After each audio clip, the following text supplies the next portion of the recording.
Chemistry, student textbook grade 10. Kun chemistry kitaaba Affaati. Kitaaba kanas afaan Oromootiin ibsuu kan yaallu ta'a.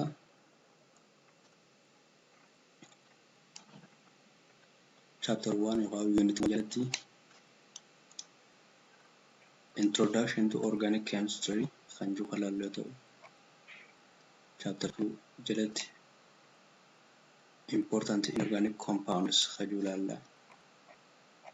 Chapter 3 jalatti Electrochemistry isa jiru laalla. Chapter 4 jalatti Chemistry in Industry and Environmental Pollution kan jiru yoo laallu. Guutummaa isaa afaan Oromootiin waan ibsanuuf wantoonni keenya waan hedduu irraa argatan jenneeti yaadna. Amma overview isaa qofaan isinitti himuu jira. Bal'ina isaa afaan Oromootiin kan ibsu ta'a sagantaalee itti aanu ta'eeti.